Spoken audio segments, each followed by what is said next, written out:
Hello, আসসালামু আলাইকুম। যে যেখান থেকে শুনছেন অথবা দেখছেন সবাইকে স্বাগত। তো আমি বরাবরের মতো আজকে একটি সূরার সামারি বলবো। সূরাটি হলো পবিত্র কোরআনের 41 নম্বর সূরা, সূরা আস-সিজদা। এই সূরাটি হলো মক্কা অবতীর্ণ এবং এটা হলো আপনার 30টি আয়াত বিশিষ্ট। তো এই সূরাটি আল্লাহ তাআলা নাজিল করেছেন আমাদের কিছু ইনস্ট্রাকশন দিয়ে। সূরাটি এ, এ, হলো আল্লাহ তাআলা মানুষকে সৃষ্টির প্রকৃত উদ্দেশ্য, তাদের দায়িত্ব, পরকালীন জীবনের প্রতি গুরুত্ব আরোপ করেছেন। এটি মানুষের আল্লাহর প্রতি বিনয় এবং আনুগত্যের মাধ্যমে সিজদা করার গুরুত্বের কথা স্মরণ করিয়ে দেয়। এর প্রধান বিষয়বস্তু হলো আল্লাহর সৃষ্টিকর্তা হিসেবে পরিচয়।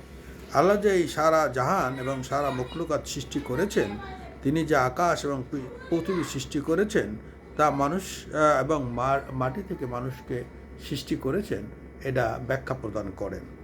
তারপর আখেরাতের প্রতি বিশ্বাস স্থাপনের ব্যাপারেও আল্লাহ তাআলা নির্দেশনা দিয়েছেন। হ্যাঁ, ইহকালই শেষ না, আমাদের বারজাক আছে এবং পরকাল আছে।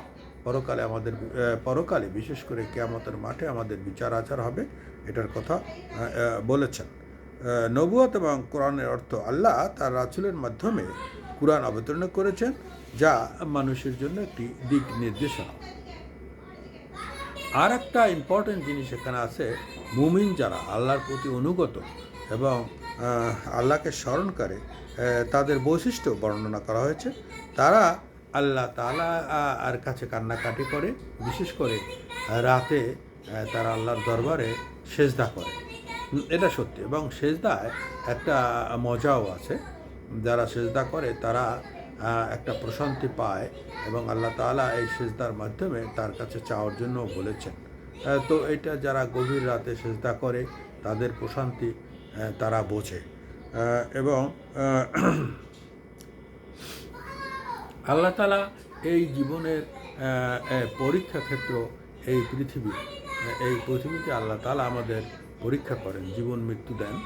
এইটা হলো বিষয়। তো ওই সেজদা সূরাটি যদিও একটি ছোট সূরা, কিন্তু খুবই গুরুত্বপূর্ণ। আসুন আমরা গভীর রাতে আল্লাহকে একটু স্মরণ করি, সেজদা অবতীর্ণ হই, তাহলে কিন্তু অনেক প্রশান্তি পাওয়া যাবে। যাক, আমি একজন বাংলাভাষী লোক, আমার কথাবার্তায় একটু ভুলভ্রান্তি হতে পারে। তো আপনারা আমার চ্যানেলটি দেখবেন এবং সাবস্ক্রাইব করবেন, এই প্রত্যাশা করি।